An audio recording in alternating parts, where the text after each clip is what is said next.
Great day. Just a bounce back for the offense. So we keep score on every period, and the defense pretty dominant the first 2 days with some flashes by the offense, but a good response by Bryce and the guys. Got the run game going a little bit, hit some balls down the field, and did a decent job in the move the ball at the end. And I just love that. Love the competitiveness that's happening, that they're bringing out in each other. And that's the way we get our best football is by challenging each other every day. The matchups up front, the matchups on the edges, all those things. So really pleased with the work that way and the bounce back. Pretty great day for Xavier Legette. What have you seen from him so far during the first week of camp? Yeah, just a great carryover from the spring. At this point now, X knows the system. That's the cool part is as we bring free agents, as we bring rookies in, they see X and he knows how to do it all, whether it's in the base game plan, third downs, nuances in the red zone, all the different things. He knows how to do it, but just matching it with his consistency. He looks fast. He looks powerful. He's having a great camp so far as we get started, and I'm excited to see where he goes from here. On the injury front, do you have an update on Rob? Mike Jack, Yeah. and Brazel did practice as well. Yeah, I mean, all good stuff. So Rob's trending in the right direction. He should be back pretty quickly. Mike, too. Mike had a really good day running out there. They were able to treat him up and, didn't look like anything significant. But both of those guys, camp back is what they call it. You get in and it's the first time you're competing, you're going against each other. And fortunately for us, we have this bonus week, with the Hall of Fame game where a lot of the things that end up popping up early on in camps happening for us about a week earlier, so we can get ahead of it. We can get a treatment plan, and then we can dose them the right way and get them back out there. Chris, a little knee soreness, just something that we're being aware of, and we're going to get him some treatment, get him out there as quickly as possible. Dave, the union is asked to look at the film with Nick's injury. How confident are you that you guys were doing things the right way in terms of the acclimations? Yeah, we teach the guys. We're aware that they're looking into it. We have the rules, we have the standards, we let them know, and I think from there, it's kind of more of a Bruce question just in terms of what's happening and what questions might be asked. But all we can do is really just lay the groundwork out, show the guys good examples of what it looks like, and then go from there. Ever been through a process like that before where the PA or maybe the NFL have looked into something that you guys have done in practice? Yeah, we had a couple, just in Seattle, we had a couple of situations where, they were pretty critical of what we were doing in our practices. We had to adjust, and there might have been some fines thrown out there and, OTA practice or something lost. But, I think that was kind of early on. Really, it was after 2011, sometime when the CBA and they all got together and kind of said, hey, here's the modes. And we learned, we grew. And so fortunately for me, coming into, my first time being a head coach in the last couple of years, I've had history and experience with how to do it and how to educate the guys by showing great examples of what we're looking for. Team Reed made a pretty impressive catch over 3 defenders today. What is it about his game that sticks out to you? Really, he's consistent. So he knows the concepts. He's a really smart guy, and he's been that way since we got him. A guy we have a lot of trust in, and then he just keeps making plays. Tater, Carl Smith is here as one of our senior offensive advisors, and he said, a receiver is good. When you throw it, they catch it, and he does. So he makes the play, whether somebody's close to him or he's got space. He's got an ability to bend, get out of his breaks either way. So he's given him a great chance to compete to make this roster with a lot of other guys, and so I'm proud of just seeing where he's at right now. When you go to pads, what do you want to see out of Jonathan Brooks? Really just, nothing different than what he's doing now is stay on your track in the run game, be on top of your protections. We're not telling guys to go to the ground. Once you get in pads, it gets more physical. Those types of things, the trip up might happen. You get knocked off balance, he'll go to the ground, and really just to kind of get that contact adaptation. It's not just about taking the hits and absorbing, but it's also about hitting the ground and just feeling your legs and getting comfortable with that. So just, encouraging him to be confident, play fast, and all the rest of it in his time will come back. He's been playing the position for a long time. Just to confirm, when will you go to pads? I believe it's Tuesday. What you seeing from Monroe on the right side now that he's had a couple days to know that's kind of his role, and how did the stuff over there in spring? Yeah, I've seen great physical ability. I've seen his athleticism, length, sheer strength, and power. He's gotten really strong, especially this summer too. He spent a lot of time on that, so I've really seen him. He's got all the tools to do an excellent job over there. Now it's just about getting comfortable on the right side, getting your sets right, getting your targets right in the run game. And that's the part that's been up and down a little bit for him. He'd be up here telling you the same thing. There's stuff that he wants to work on. And again, just getting challenged by, Jalen Phillips every day over there on the right side. And, Pat Jones flips over, Princely, these guys challenging him and bringing out the best. That's one of the parts of competition is when guys are going against each other and challenging each other, it shows kind of the holes in your game and the techniques you need to work on. That's exactly what we need. And that's what Monroe's getting right now. Monroe, in that regard, does that even become more apparent that some of the things he needs to work on as you transition to pads? Probably will. Now, I will say this. The transition from being in just jerseys or a spider to pads, there's more of a surface for the offensive lineman to grab onto. So it's actually kind of to the offensive line's advantage once you do get to pads, and that's where also just with these first couple of days, while we're taking in all the information and it's so important, we don't want to make any judgments about any of our guys, whether it's a pass rusher or a pass protector, even outside at receiver, in DB. Once there's that extra surface, can the guy continue to play this combative type of football? This is a little bit different, so that's where we really get to have, the clear picture of people that are going to be able to help us. We're going to talk to Devin Lloyd next. Yes. And you talked about him, I guess, a couple of days ago and how impressed you were. Yeah. What have you seen from him? Yeah, just a pro's pro, the way that he prepares, the way he takes care of his body. He's the guy you have to pull back because he's going to want to do more.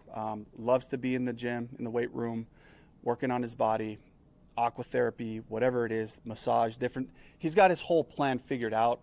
And then just as a player on the field, there's an energy about him. There's an excitement. There's a focus and engagement that he brings to walkthroughs, to the practice.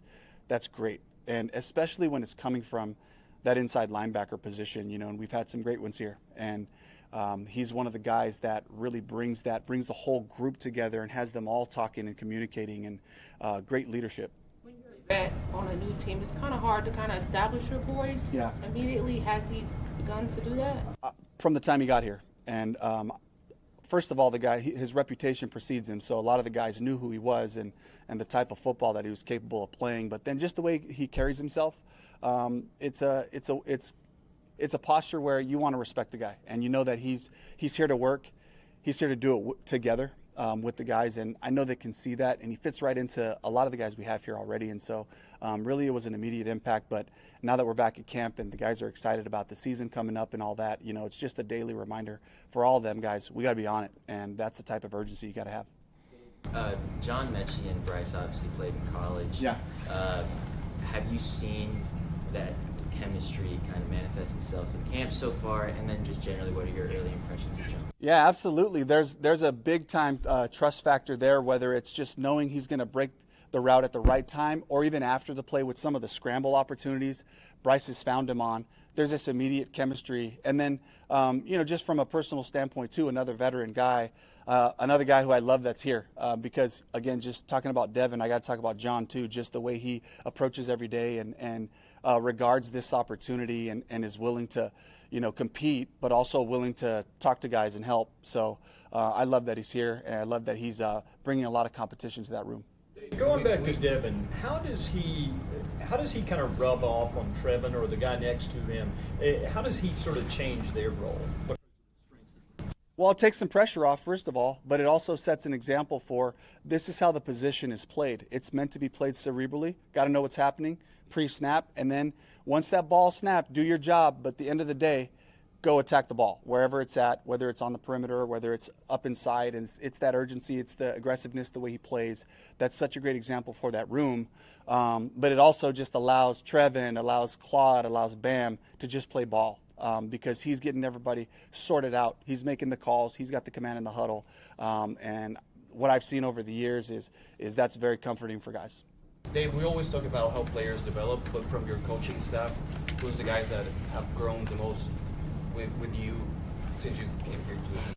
Well, I got to talk about our coordinators first. Brad's doing a fantastic job of just putting the whole thing together, building concepts off of concepts, making sure guys are prepared to go out there and in our move the ball periods and situations, one of the critical things is make sure you get that call in early, and he's been on top of the personnels, the D&Ds, and doing a great job of maintaining that rhythm.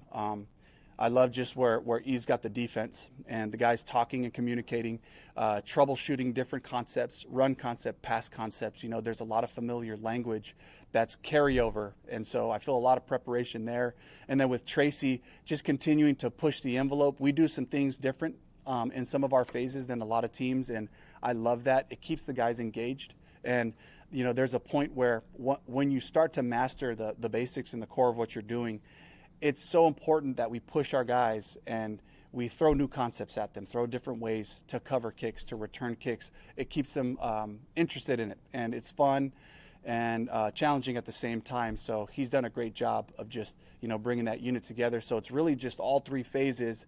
The level of comfortability that I have with these guys that we've been working with together to build, here's how we play, and then here's what we do. And we've captured all those things at this point right now. And the challenge for us is, can we make sure that that shows up every single day? And that's always where I'll be pushing them. We asked Dan, I don't think we've asked you about the thought of perhaps bringing in a fourth quarterback sometime between now and I don't know, middle of August. Yeah, I mean, it's always on our radar. We're looking for how we can make that fit in. As we all know, we have a number of guys that we're counting on to come back to us in short order. And then there's a couple of guys that'll be back further down in the future. But because of those guys, they all count towards our 90-man roster. It makes it really challenging to carry 4 quarterbacks when we have depth concerns at some other positions just to throw a practice. So we have to keep that in mind, but we're always looking. We're always looking at all the different positions because we have to be ready. You know, when this is or that's kind of show up throughout camp, we got to be ready to pivot and bring people in. Last question. Everybody good? We good? Thank you, Coach. All right, thank you. Thanks. Dave.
Devin, Dave was talking a second ago about kind of your impact on the defense as a whole, specifically with the linebacker room you've got. How are you trying to help, whether it's Trevin, Claude, Van, whoever it is, through this process?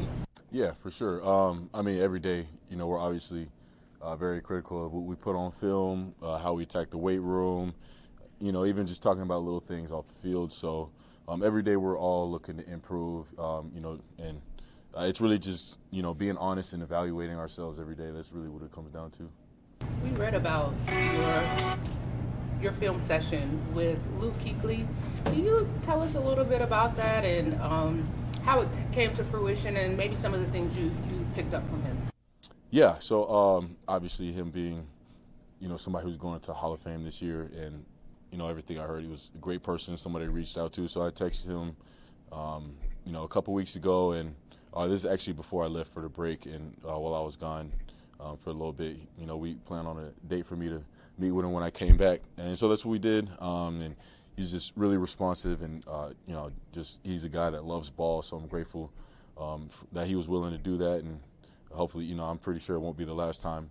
But it was great. We really just talked about leadership. We talked about ball, talked about life a little bit, really just trying to find that 1% to, take my game to the next level on and off the field. And it was a great talk. What was that film session like? I assume that you both are you both study the game, but just tell me a little bit about the film session. Yeah, I mean, we were just talking ball, some technique, just some on the field, just overall awareness type stuff. Just talking ball, I mean, we talked a good about just everything. It wasn't just one specific thing. Just went over, we threw on a game and just basically, hey, what do you see on this play? Okay, what do I see on this play, kind of thing, and just went through the tape. Did you watch a lot of Luke Kuechly growing up? I watched a good amount, yeah. I mean, about his highlights, and when I was growing up, I mean, film wasn't really accessible for me up until I got to college, but definitely saw a lot of his highlights growing up. Because how much of that were you aware of before getting here? How much more aware of it are you after being here? Yeah, I knew about Luke. I knew about Thomas Davis, and then Sam Mills. I learned more about the guys, obviously, Dan and John Beeson, Shaq. You go down the line and you look at the history of the linebackers, and I know I missed a couple, but I learned more about it as I came here, but I already knew about some of the mainstays, some of the big names, and then looking at it even deeper as I, was here a little longer, you really realize, there's a lineage of great linebacker play, and that's special to be a part of. And I want to just continue to do everything I can to be the best player I can be, best leader, best everything I can for this team to carry on that torch. Do you let yourself think about it that often and I guess take on that pressure, or do you have to kind of put it out of sight, out of mind once you're on the field and not worry about it? I don't think about it until you guys bring it up. I mean, for me, it's just attacking the process every day, and ultimately, it doesn't really matter. I don't focus on anything outside. I don't go on social media. It's, especially right now, it's really just every, second of the day, how can I get better? And just being efficient with my time really is what it is. Time is valuable, so just making sure that I'm always doing something to, take that one step in the right direction. Dave Canales mentioned that you've got your training figured out. How long did it take you to figure it out, and what was the process of getting there? I'd say it really took 3 years. Going into my 4th season, so last off season, all the way up throughout really just all of last year was really the first time, from the end of the 2024 season, start of that off season, all the way through, is really when I kind of found my process, and I just needed some refining throughout the years, and that really just comes from learning what my body needs, what my mind needs, what my spirit needs, in order to really it's a lifestyle. It's not even just necessarily about training camp or the season. It's a lifestyle. So just finding the best way to do something that's sustainable for me. Understanding that pads haven't even come on yet in training camp so far, how good could this defense be? Dave just talked about how the defense was dominant the first 2 days of training camp and so on. How would you approach that question? Yeah. I mean, I don't like to overpromise and underdeliver, but I do have very high expectations. I'm very optimistic about what we can be. I mean, it's been a great competitive last 4 days of training camp, OTAs, same thing. Now we're playing real ball next time we come out when we put the pads on, and then that's when we can get an even better gauge. But I will say that it's been very competitive on our side of the ball. And for us, especially once we get everybody back healthy and we're at full strength, it's going to be very difficult to deal with us when we're doing what we need to do. And, I think we're going to be able to do that. As a vet coming into a new system, probably instantly a leader in that linebacker room. It could take some time to find your voice as a leader. Have you found that voice, and what has that process been like working with Trevin and the other guys in the room? Yeah, I would say so, for sure. And that just comes from building the relationships with the guys on the team, which has been super easy. I mean, from top to bottom, the whole roster. Just so much love in that locker room, and just grateful for all the guys, offense, defense, special teams, whatever it is. So it's been really easy just to build those relationships, get to know the guys. They've accepted me for who I am, and it's been a lot of fun. Yeah, I would say so. And then obviously it starts in the linebacker room, really just trying to make sure that I'm doing my part to elevate the room, but I'm not the only one in that room.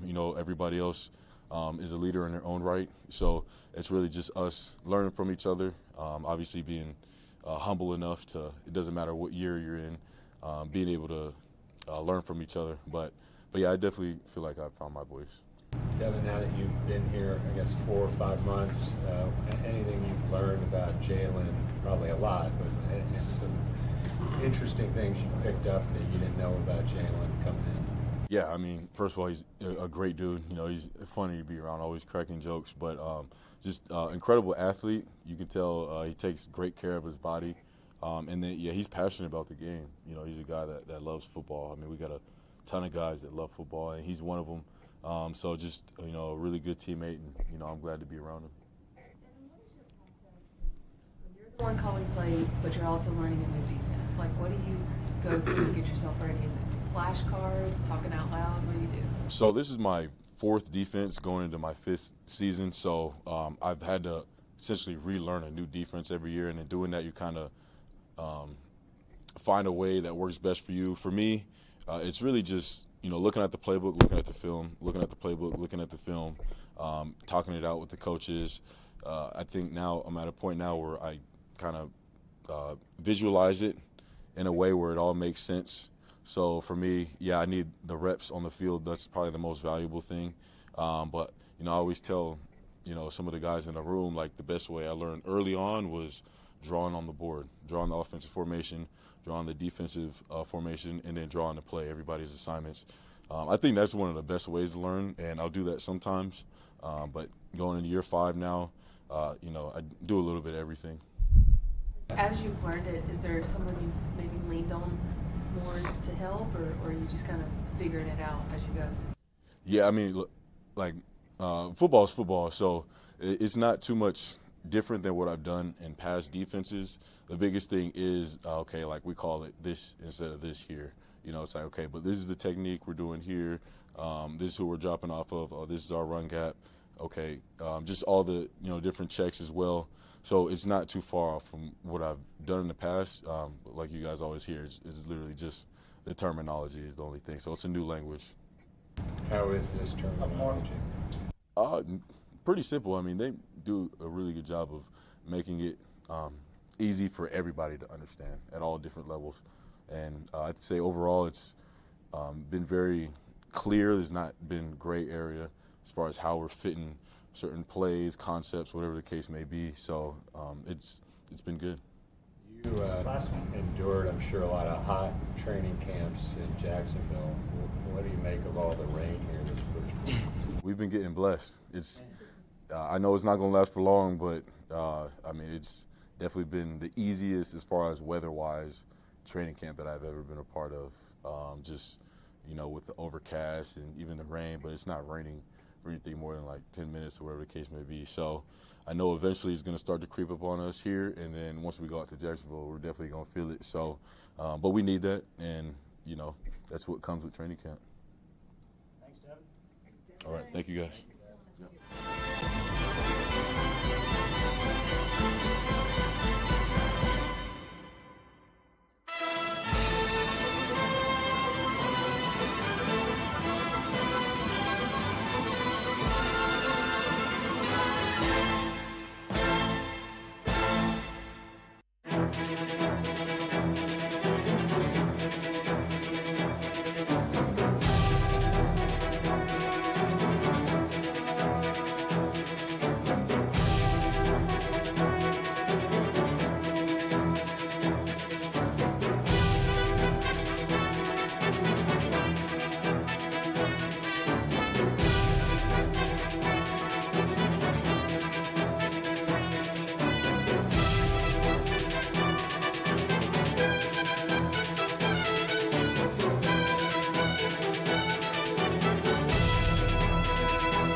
It was awesome, man. Me and Chuba had a good time. We have a good relationship with her. Did you catch? Whatever you can catch an hour. So consistently for an hour, I'd say like 400 or 500, something like that. A really good day for the offense. Just what was working for you guys today that maybe wasn't for the first 2 days in front? I think everyone being on the same page. That was something that we wanted to get better from the first few days, is everyone just being on the same page with each other. And Bryce, Kenny, King, they were all on their stuff today. And I think us being in the right places helped them out a little bit, and they were just making plays all over the field, so it was fun. Tommy, you've increased your targets every year, but also your catch percentage. So Jugs machine, I'm sure, has something to do with that, but what else contributes to that? I think having trust with a quarterback gives you a better chance of knowing when the ball is going to come. You expect it every single time, but knowing when they need you to make a play, you can make it. And so I think building that kind of relationship with the whole quarterback room is important, especially if you guys want the ability to get the ball. Tommy, what have you seen from Bryce and his comfort level in year 4 for him? I mean, it's something that's been consistent over the last few years. Is just he keeps making a jump every year. It doesn't really surprise us because we've seen it so much, but it always surprises you how good at football he is. It's so fun to see that as your quarterback. And so he comes every year prepared for what he needs to do. He's able to communicate a lot this year of hey, I like to do this, and when this happens, we're going to do that, and making adjustments on the fly, which I think is it's super fun to be a part of. John Mechie is someone who came in this year. He's been through a lot in his time in the NFL. Dave just described him as a pro's pro, doesn't, every opportunity he knows is a big deal. Mm-hmm. What have you seen from him just as he works and he prepares? Mm-hmm. I think seeing him from even the spring to now is just his confidence is growing every single day, and he's making plays, man. Every day he's been making plays in practice, and that's been fun to see. I think it's hard, you go from his situation and come here, it's a new set of guys and trying to get comfortable, but he's just kind of falling in, and I like him. He's a cool dude, and so and he keeps making plays, so that makes me like him even more. So I'm excited for him, man. Tommy, the union wants to look at the practice video from the day Nick got hurt. Is it hard as a player to kind of differentiate live contact versus what y'all are doing now? It was really just unfortunate for Nick. He's a really, really good player. What happened was just a freak accident, and I feel so bad for the kid because he worked his butt off this offseason, and I think this is going to be his best year yet. And so I don't think it was anything on anyone's tempo side. Everyone's just trying to get better every day, and it was just an unfortunate thing to happen in practice, and we're all praying for him on the team. And we were all just kind of sucked the life out of us when we saw it happen. So we're wishing him for a fast recovery, and it was just unfortunate, man. The chemistry that you're talking about that you guys have right now, Canales has talked about it all week long, how you guys are all clicking really well on the offense. Did you guys do anything together in the off season, have conversations with one another just so you came into camp maybe a little bit more focused this year? I think even this OTAs was something of asking the QBs, hey, what do you guys like from us? What do you want? And I think with receivers, all the QBs, everyone's throwing after practice. If they want to look, we get a throw at it after. We don't just call it that's what it is. And I think communicating that early in the spring, going into summer, I know Bryce had a bunch of guys out in Cali and was having a session with them. I was on vacation, so I couldn't make it. But whatchamacallit, I think everyone being just wanting the same thing, success, and being able to work on it not only during practice but after practice, I think that's a big difference, and just builds that kind of, what would you say, kind of connection that each guy has with each QB. Talk about receivers. Xavier Leggett so far has had a couple good days of practice. What have you seen out of him? Oh, man, he's balling, man. He's worked his butt off this offseason, and he's been making plays, man. It's been fun to see, and I see him just keep on an upward trend, and I love seeing that stuff, man. He makes plays for us, and we love seeing it every single day.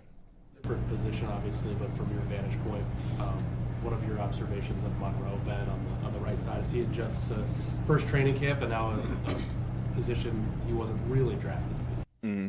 I think he's being, like we were talking about earlier, a pro's pro. He's taking it in strides. He's communicating with us really well. I think that's hard to do as a rookie. I think there's a bunch of things that kind of come at you when you're, first year in the league. It's a lot different than college, but he's taking it in strides and he's working his butt off, and I can always appreciate that. He's making good plays here and there, and so I'm happy for him. He's on a steady growth, and we love seeing that from a young guy. What kind of dude is he? He's cool. He's cool, man. I like him. He's funny. But he's a hard worker too, and I like someone who likes football. So it's been fun playing with him. Any example of that humor in the early going? We got a thing going on where he always says it down a distance. He's like, "I got you, man." I'm like, I appreciate it every time, man. So he's a cool guy. He's a cool guy, man. He's funny. Yeah, in the huddle every time. There you go. I was like, there you go. And so he's a cool kid, man. And do you prefer to take things day by day or week by week, and how will that shift next week going into pads? Like, does that change your focus and your goals week by week? I really think that football you have to take day by day, because you can't get too high on the high days, too low on the low days, or try to look too much into the future. Every time you do that, you get distracted from the day. And so I think the objective every single day, not only for myself but everyone on the team, is just to get better that day, whether it's 1%, 10%, anything. You just got to always move forward every single day in something. And if you don't have a goal that day to do, you're not going to get better at it. And so I think that's how we're all kind of heading into this camp, is we're taking it day by day. Once the game week starts, start game planning, take it still day by day. And I think if we continue that, the sky's the limit. Having now had a year of kind of watching Trayvon Merrick and facing him in practices now in training camp, like, from the perspective of a tight end, what is the most difficult part of reading what he does pre-snap? Mm-hmm. I think just him being kind of a jack of all trades is something that's hard to do at safety position. I mean, that dude, he'll knock your block off too. Like, if you're not on your P's and Q's, he can hit, man. But at the same time, you don't know if he's coming down to blow you up, doesn't know if he's coming down trying to lock you up. And so I think that's something that he's even gotten better from last year on, is his coverage and everything. He's done something this offseason, but he's been really, really good at both so far. And so it's something you can always respect in a player. How much of working with Brad has been different now that he's got a new role? How much of it hasn't been the same since you guys have known him for a few years? I mean, Brad has always kind of run our team offense meetings, and so him jumping into the role of OC, it's been fun. I think the offense has been blossoming. We've been comfortable with him because he's been a part of the offense for the last few years. But him taking that next step, it's been a lot of fun. Him being OC, calling the plays and all that. And like you said, our offense has been going off lately, so he's doing a great job. During OTAs, we asked Jalen Phillips who among the young guys has kind of stepped up into a leadership role. And Jalen said, well, I don't necessarily know about the young guys, but Chuba is a guy who's stepped up as a leader, and he just kind of made himself known as someone who just kind of runs the locker room. When you hear that, what are your reactions? I mean, Chuba, we've been here for, going on 6 years now, and he's definitely earned that. And, he's a big rah-rah guy, and I love it because I'm not the rah-rah guy, but he's awesome, man. He gets the guys going every single day. He sets it straight. He sets our goals for every beginning of practice. Let's get to work. We got focus on what you can focus on. Just get better today. And he preaches to the young guys. He picks the young guys up with him. And it's awesome to see because he's a dude who works for that. Anything else? Thanks, Tom. Appreciate y'all.